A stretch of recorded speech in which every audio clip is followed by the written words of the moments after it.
News next top ನ್ಯೂಸ್ಗೆ ಸ್ವಾಗತ. ನಾನು ದರ್ಶನ್ ಶೆಟ್ಟಿ ನಾರ್ಕಳಿ. ಟಾಪ್ ನ್ಯೂಸ್ ನೋಡೋಣ. ಅದಕ್ಕೂ ಮುನ್ನ ಈ ಕ್ಷಣದ ಹೆಡ್ಲೈನ್ಸ್. ಕಂದಾಯ ಅಧಿಕಾರಿಗಳಿಗಿಲ್ಲ ಯುಗಾದಿ ರಜೆ, ಹಬ್ಬದ ದಿನವೂ ಕಡ್ಡಾಯ ಹಾಜರಿಗೆ ಸೂಚನೆ. ರಂಜಾನ್ಗೆ ಬೇಕಿಲ್ಲ ಈ ಕಟ್ಟುಪಾಡು ಎಂದ ಬಿಜೆಪಿ. ಬಂಗಾಳ ಕೊಲ್ಲಿಯಲ್ಲಿ ಮುಂದುವರಿದ ವಾಯುಭಾರ ಕುಸಿತ, ರಾಜ್ಯದ ಹಲವು ಜಿಲ್ಲೆಗಳಲ್ಲಿ ಇಂದು ಗುಡುಗು ಸಹಿತ ಮಳೆ. ಕರಾವಳಿ ಜಿಲ್ಲೆಗಳಲ್ಲಿ ಮುಂಜಾನೆಯಿಂದಲೇ ವರುಣನ ಆಗಮನ. ಕ್ರೈಸ್ತ ವ್ಯಕ್ತಿಯಿಂದ ದೈವನರ್ತನ ಆರೋಪ, ಜಾತಿ ಪ್ರಮಾಣ ಪತ್ರದ ಮೂಲಕ ಹೊರಬಿತ್ತು ಸ್ಪಷ್ಟನೆ. ಪಂಬದ ಸಮಾಜದ ಸಂಶೋಧಕೀಯ ಆರೋಪಗಳಿಗೆ ಪ್ರತ್ಯುತ್ತರ. ಬೆಟ್ಟಿಂಗ್ ಆ್ಯಪ್ಗಳ ವಿರುದ್ಧ ಕೇಂದ್ರ ಸರ್ಕಾರದ ಸಮರ, ಆನ್ಲೈನ್ ಗೇಮಿಂಗ್ ಉತ್ತೇಜನ ಮತ್ತು ನಿಯಂತ್ರಣ ಕಾಯ್ದೆ 2025, ಹಣ ಕಟ್ಟಿ ಆಡುವ ಆಟಕ್ಕೆ ಬಿತ್ತು ಬ್ರೇಕ್. ಪಾತಾಳಕ್ಕೆ ಕುಸಿದ ಪಾಕಿಸ್ತಾನದ ಆರ್ಥಿಕ ಪರಿಸ್ಥಿತಿ, ಮಿಲಿಟರಿ ಪರೇಡ್ ನಡೆಸಲು ಇಂಧನವಿಲ್ಲದೆ ಪಚಿತಿ. ಗಣರಾಜ್ಯೋತ್ಸವ ಆಚರಣೆಯನ್ನೇ ರದ್ದುಗೊಳಿಸಿದ ಪಾಕ್ ಸರ್ಕಾರ. ಇಂದು ಚಾಂದ್ರಮಾನ ಯುಗಾದಿ ಹಿನ್ನೆಲೆಯಲ್ಲಿ ಎಲ್ಲ ಸರ್ಕಾರಿ ಕಚೇರಿಗಳಿಗೆ ರಜೆ ನೀಡಲಾಗಿದೆ. ಆದರೆ ಕರ್ನಾಟಕ ವಿಧಾನಸಭೆ ಅಧಿವೇಶನದ ಬಾಕಿ ಪ್ರಶ್ನೆಗಳಿಗೆ ಉತ್ತರ ನೀಡುವುದು ಬಾಕಿ ಇರುವ ಹಿನ್ನೆಲೆಯಲ್ಲಿ ಕಂದಾಯ ಇಲಾಖೆ ಅಧಿಕಾರಿಗಳ ಯುಗಾದಿ ಹಬ್ಬವನ್ನು ಕಡಿತಗೊಳಿಸಲಾಗಿದ್ದು, ಕಡ್ಡಾಯವಾಗಿ ಹಾಜರಿರುವಂತೆ ಇಲಾಖಾ ಪ್ರಧಾನ ಕಾರ್ಯದರ್ಶಿ ರಾಜೇಂದ್ರ ಕುಮಾರ್ ಕಟಾರಿಯಾ ಸೂಚನೆ ನೀಡಿದ್ದಾರೆ. ರಾಜ್ಯ ವಿಧಾನಸಭಾ ಅಧಿವೇಶನದಲ್ಲಿ ಮಾರ್ಚ್ 23ರಂದು ಕಂದಾಯ ಇಲಾಖೆಗೆ ಸಂಬಂಧಿಸಿದ ಬಾಕಿ ಪ್ರಶ್ನೆಗಳಿಗೆ ಉತ್ತರವನ್ನು ನೀಡಬೇಕಿದೆ.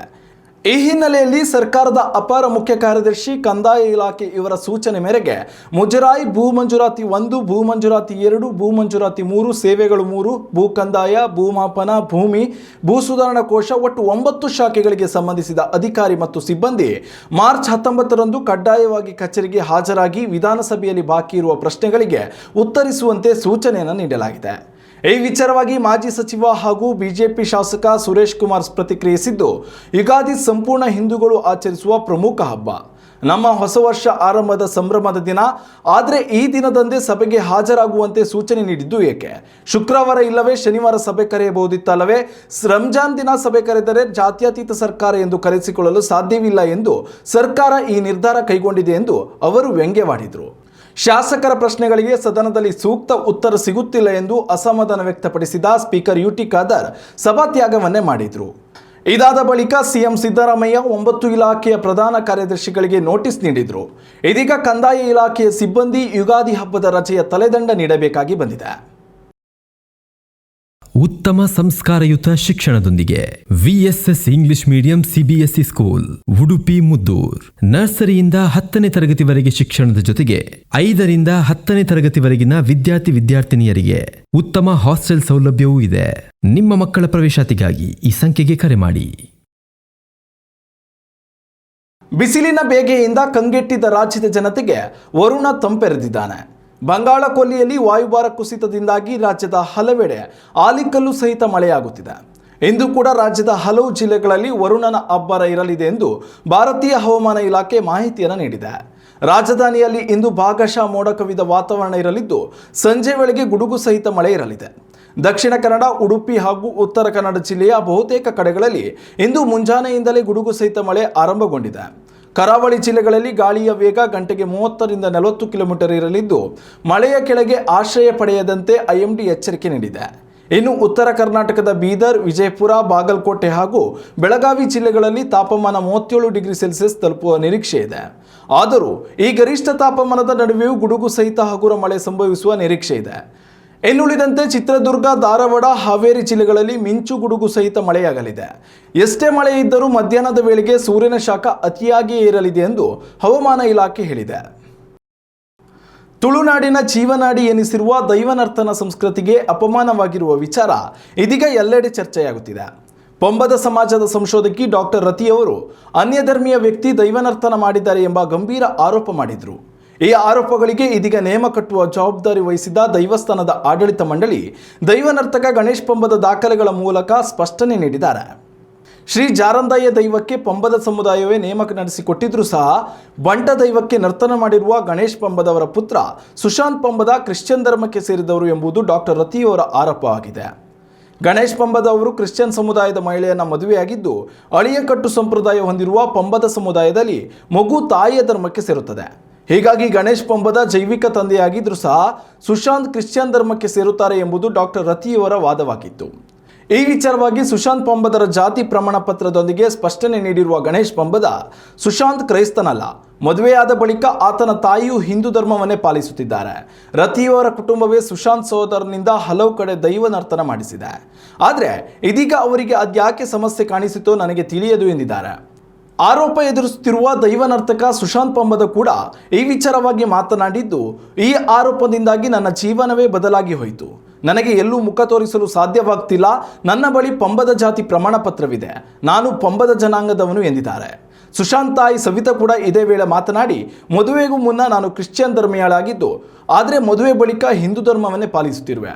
ಮಕ್ಕಳಿಗೂ ಹಿಂದೂ ಧರ್ಮವನ್ನೇ ಪಾಲಿಸುತ್ತಿರುವೆ.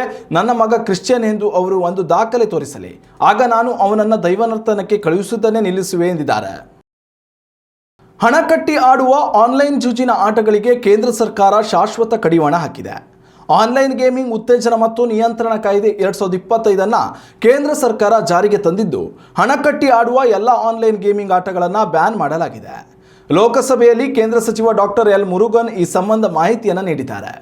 ಆಟ ಯಾವುದೇ ಆಗಿರಲಿ, ಅದರಲ್ಲಿ ಹಣ ಕಟ್ಟಿ ಆಡುವ ಆಯ್ಕೆ ಇದ್ದರೆ ಅಂತಹ ಆಟಗಳಿಗೆ ಅವಕಾಶ ನೀಡಲಾಗುವುದಿಲ್ಲ.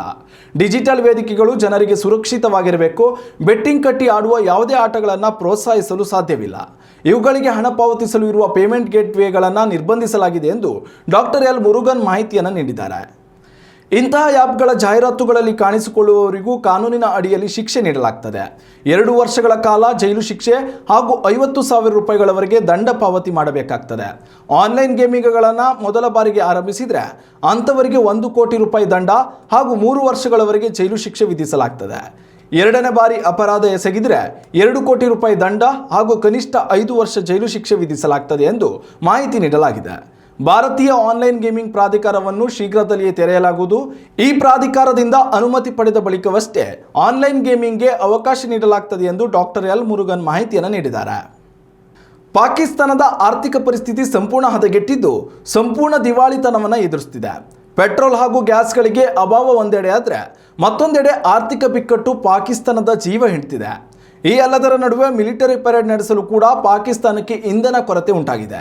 ಈ ಹಿನ್ನೆಲೆಯಲ್ಲಿ ಮಾರ್ಚ್ 23ರಂದು ನಡೆಯಬೇಕಿದ್ದ ಅದ್ದೂರಿ ಗಣರಾಜ್ಯೋತ್ಸವ ಆಚರಣೆಯನ್ನು ಪಾಕಿಸ್ತಾನ ಸರ್ಕಾರ ರದ್ದುಗೊಳಿಸಿದೆ. ಅಮೆರಿಕ, ಇಸ್ರೇಲ್ ಹಾಗೂ ಇರಾನ್ ನಡುವಿನ ಯುದ್ಧದಿಂದಾಗಿ ಪಾಕಿಸ್ತಾನದಲ್ಲಿಯೂ ತೈಲ ಬಿಕ್ಕಟ್ಟು ಸೃಷ್ಟಿಯಾಗಿದೆ. ಹೀಗಾಗಿ ಈ ವರ್ಷ ಪಾಕಿಸ್ತಾನಕ್ಕೆ ತನ್ನ ಸೇನಾ ಬಲ ಪ್ರದರ್ಶಿಸಲು ಇಂಧನ ಕೂಡ ಇಲ್ಲದಂತಾಗಿದೆ.